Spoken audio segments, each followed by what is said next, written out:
Hi, good morning. Thank you, Peter, and thank you, Jeff, for setting the table for us today. And, at the outset, I'd just like to thank the entire town board for their hard work and support as we move forward with the process of opening for public comment and dialogue some of the preliminary work that our consultants have done regarding the airport. This is certainly important information for the public to be aware of, to have the opportunity to provide their views, and of course for the town board to have all the information and the tools that it needs to make a decision about the airport after it is no longer federally obligated. Jeff makes an important point. The end of the summer season is when you first have the opportunity to consider closure or something in between, but there remains much work to be done. Before we dive in with HMMH and their annual presentation of complaints and traffic and HRNA's analysis of the economic issues related to the airport, I wanted to provide a brief update to put these preliminary reports in context. I'm going to try to share my screen here. So far, so good. And I think we are good. So as far as an update, we've talked about this before in our public meetings about the airport with regard to the Part 161. And the bottom line with a Part 61 is it's very unlikely to result in meaningful relief beyond limited curfews. And the process is too uncertain, it's quite long and costly.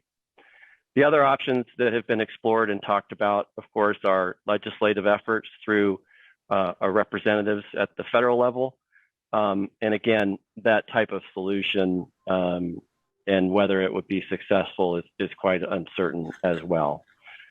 These two options do, however, remain options for the town. The other update is what has transpired in 2020 with the FAA. There have been consultations with the FAA by members of the town board, Peter and Jeff, and I and others have been engaging with the FAA with respect to the town's options for the airport after the grants expire. We believe these conversations have been positive and quite productive, and we are all planning to continue down that path this year as well after the transition in the administration is completed. What we're going to talk about today primarily is the consideration of alternative solutions for the airport to give the public an opportunity to provide input on that question. And what this is essentially a visioning process or a re-visioning process to evaluate alternative use for the airport land. And it will be a public process to align those alternative uses with the town's objectives and the interests of its residents. And they will all be pursued, studied, and planned in an open process. Today, we have some preliminary consultant work on the first two bullet points of this slide. HMMH is going to present their operations and complaint information through 2020. And obviously 2020 was a very different year as compared to years past. And we can see how that comes through in the data.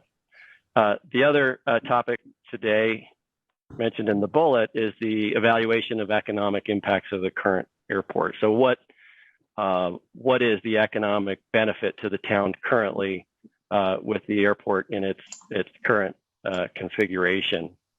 And we're going to look at what the economic impact would be if there is no airport, and then something in between, which would be a modified airport without commercial operations.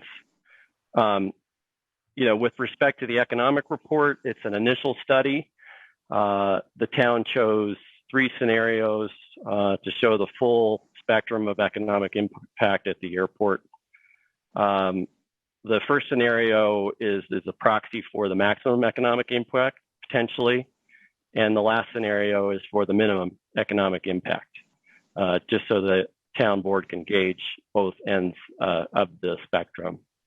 While we don't have it on the agenda for today, there is work ongoing to study carbon emissions and air quality in the town of East Hampton with respect to the airport, and trying to get a handle on the issue of proportionality. Well, what is the proportion of folks that use the airport, and what that contributes in terms of greenhouse gases and other concerns, environmental, with respect to aircraft. And then the other topic for another day will be an aircraft diversion study. To the extent that the airport is closed or modified, what does that mean for surrounding communities, surrounding airports, and the like. Just to set the stage from a legal perspective, which is really where I come in here, it's pretty straightforward. The airport may legally close after the grants expire after this season. That occurs in 2021. That opens up a lot of options for the town. For example, the application of ANCA, which is the Airport Noise and Capacity Act, which prevents certain access restrictions at airports. The ANCA should not apply if the town closes the airport and decides to reopen it in the future with restricted access as a public or a private use airport. We can accomplish the modified airport if we close it for a measurable amount of time, and then we reopen it. Upon reopening, whether it's a public or private airport, we will have the ability to introduce new restrictions as a condition of opening. This would avoid ANCA issues, and we'd always retain the right to close the airport if challenges to those restrictions arose.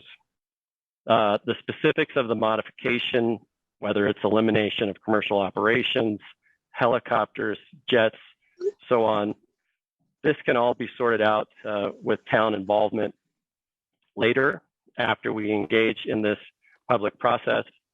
But we believe the legal mechanism for doing it is ready. And I want to talk a little bit to conclude about the FAA's acknowledgement of the town's position with respect to this issue. The town, through its consultation with the FAA last year, has received indication from the FAA that it has basically 4 options here. We can negotiate an agreement for mandatory restrictions. Those are a little bit in conflict. Nobody has to mandatorily agree to these restrictions, but if there were agreement among all operators to certain mandatory restrictions, that voluntary agreement is recognized in Part 161 and would become binding on those operators. The other option we have is what I mentioned, to avoid the ANCA issue, is to close the airport after the grant assurances expire and then reopen the airport, whether it be a public use airport or private use airport. We also have the ability for the FAA to close the airport after the grant assurances expire, or we can simply continue to operate the airport as a public use airport. So that's the latest as far as where we are at the airport. I think our next up is HMMH to talk about last year's complaint and operations data. And as I mentioned, there are some significant differences this year as a result of the pandemic, but the issue still remains. Thank you. Thank you very much, Bill.